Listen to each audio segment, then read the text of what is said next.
SP news विशेष podcast. आजचा विषय आहे पनीर अंडरग्राऊंड झालंय का? FDA कारवाईनंतर बाजारात नेमकं काय घडतंय? नमस्कार, स्वागत आहे तुमचं SP न्यूजच्या या विशेष पॉडकास्टमध्ये. मी सौ संचिता नितीन खोत. आज आपण एका अशा विषयावर चर्चा करणार आहोत जो कदाचित राजकारणा इतकाच सामान्य माणसाच्या दैनंदिन जीवनाशी जोडलेला आहे. आजचा विषय आहे पनीर अंडरग्राऊंड झालंय का? होय, ऐकायला थोडं गमतीशीर वाटेल, पण गेल्या काही महिन्यात महाराष्ट्रातील अनेक शहरांमध्ये, गावांमध्ये आणि हॉटेल्समध्ये एक गोष्ट वारंवार ऐकू येऊ लागली आहे. ग्राहक पनीर बटर मसाला मागतो आणि उत्तर मिळतं, सर पनीर संपलं आहे. कोणी म्हणतं आज पनीर नाही, तर काही ठिकाणी तर पनीरचे पदार्थ मेन्यूमधूनच गायब झाले आहेत. मग प्रश्न असा निर्माण होतो, पनीर खरंच बाजारातून गायब झालंय की यामागे काही मोठी गोष्ट दडलेली आहे?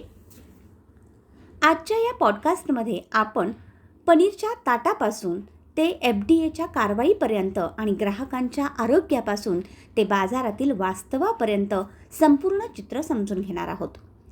सर्वप्रथम समजून घेऊया पनीर म्हणजे नेमकं काय. आपल्यापैकी अनेकांना वाटतं पनीर म्हणजे फक्त दूध फाडून तयार केलेला पदार्थ, पण प्रत्यक्षात पनीर हे उच्च दर्जाचं प्रथिनयुक्त अन्न आहे. दुधामध्ये असणारे केसिन नावाचे प्रथिन जेव्हा लिंबू किंवा सायट्रिक ॲसिडच्या मदतीनं वेगळं केलं जातं तेव्हा पनीर तयार होतं. विशेष म्हणजे 1 किलो दर्जेदार पनीर तयार करण्यासाठी साधारणतः 8 ते 10 लिटर दूध लागतं. जर दुधाचा दर 60 ते 70 रुपये प्रति लिटर असेल तर केवळ कच्च्या मालाचाच खर्च 500 ते 700 रुपयापर्यंत जातो. म्हणूनच बाजारात अतिशय स्वस्त दरात मिळणारं पनीर पाहिलं की प्रश्न निर्माण होतो, हे खरंच दुधापासून बनवलं आहे का? की काहीतरी वेगळा फॉर्म्युला वापरण्यात आला आहे? भेसळयुक्त पनीरचा उद्योग किती मोठा आहे? अन्न सुरक्षा तज्ज्ञांच्या मते भारतात दूध आणि दुग्धजन्य पदार्थांमधील भेसळ हा अनेक वर्षांपासून गंभीर विषय राहिला आहे. नकली पनीर तयार करण्यासाठी काही ठिकाणी starch, skimmed milk powder, synthetic fats, refined तेल, डिटर्जंट सदृश रसायने आणि कृत्रिम पदार्थ वापरले जातात आणि ही प्रकरणे यापूर्वीही उघड झाली आहेत. हे पनीर दिसायला अगदी खरं वाटतं, रंगही तसाच, आकारही तसाच, पण त्यामध्ये नैसर्गिक प्रथिने अत्यंत कमी असतात. काही वेळा तर ग्राहकांना हे नकली पनीर आहे हे ओळखताही येत नाही.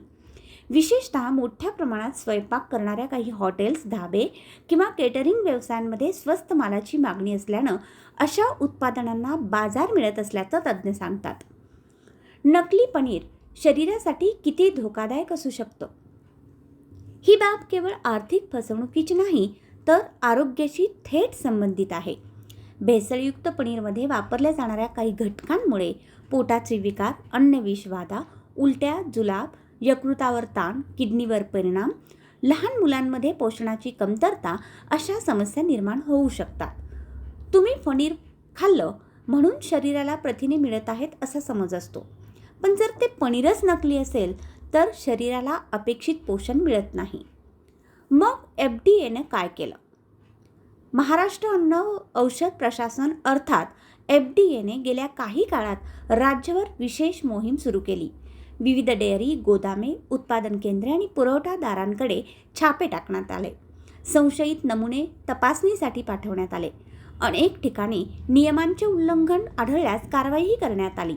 या कारवाईमुळे बाजारात एक प्रकारची खळबळ उडाली, कारण ज्या पुरवठादारांकडून कमी किमतीत मोठ्या प्रमाणात पनीर उपलब्ध होत होतं त्यांच्यावर नियंत्रण येऊ लागलं आणि इथूनच सुरू झाली पनीर अंडरग्राऊंडची चर्चा. FDAच्या कारवाईनंतर अचानक अनेक हॉटेल्समध्ये पनीरचा तुटवडा जाणवू लागला. काही ठिकाणी किमती वाढल्या, काही ठिकाणी पुरवठाच कमी झाला. काही व्यावसायिकांचं म्हणणं आहे की शुद्ध पनीर उपलब्ध आहे, पण त्याची किंमत जास्त आहे. मात्र ग्राहकांना प्रश्न पडतो, जर आधीही पनीर मिळत होतं आणि आत्ताही मिळत नाही, तर आधी मिळत होतं ते नेमकं काय होतं? हा प्रश्न आज बाजारात सर्वाधिक चर्चिला जात आहे. पण सर्वांनाच आरोपीच्या पिंजऱ्यात उभं करणं योग्य आहे का? नक्कीच नाही. महाराष्ट्रात हजारो प्रामाणिक दूध उत्पादक, डेअरी चालक आणि हॉटेल व्यावसायिक आहेत जे आजही दर्जेदार आणि शुद्ध पनीर विकत आहेत. त्यांच्यासाठी ही परिस्थिती आणखी आव्हानात्मक ठरली आहे, कारण काहींच्या चुकीमुळे संपूर्ण उद्योग संशयाच्या भोवऱ्यात सापडला आहे. अनेक प्रामाणिक व्यावसायिक सांगत आहेत की आम्ही शुद्ध पनीर देतो, पण ग्राहक आधीच संशय घेऊन येतो. ग्राहक पनीरची प्राथमिक तपासणी कशी करू शकतात? तज्ज्ञ काही साध्या गोष्टी सांगतात. पनीर अतिशय रबरासारखं वाटत असेल तर सावध राहा. असामान्य चमकदार पांढरा रंग दिसत असेल तर शंका घ्या. शिजवल्यानंतरही पोत विचित्र वाटत असेल तर लक्ष द्या. अतिशय कमी किमतीत पनीर मिळत असेल तर त्यामागचं कारण जाणून घ्या आणि सर्वात महत्त्वाचं, विश्वासार्ह स्रोताकडूनच खरेदी करा. पुढे काय? FDAची कारवाई सुरू राहणं गरजेचं आहे, कारण ग्राहकांच्या आरोग्याशी तडजोड होऊच शकत नाही.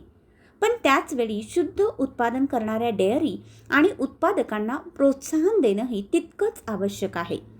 ग्राहक, उत्पादक आणि प्रशासन या तिन्ही घटकांनी एकत्र काम केलं तरच बाजारातील विश्वास पुन्हा निर्माण होऊ शकतो. निष्कर्ष: आजची परिस्थिती पाहिली तर एक गोष्ट स्पष्ट दिसते. पनीर कदाचित अंडरग्राऊंड झालेलं नाही, पण भेसळयुक्त पनीरवर सुरू झालेल्या कारवाईमुळे बाजारातील वास्तव नक्कीच समोर येऊ लागलं आहे.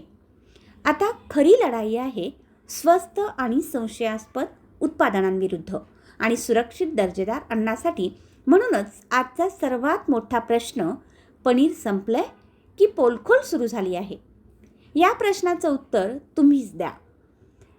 तुमच्या परिसरात पनीरची कमतरता जाणवते आहे का? हॉटेलमध्ये पनीर नाही असं उत्तर तुम्हाला मिळालं आहे का? तुमचं मत कमेंटमध्ये नक्की सांगा. आणि व्हिडिओ आवडला असेल तर SP न्यूज चॅनल सबस्क्राईब करा, लाईक करा आणि शेअर करा. पुन्हा भेटू एका नव्या विषयासह. धन्यवाद.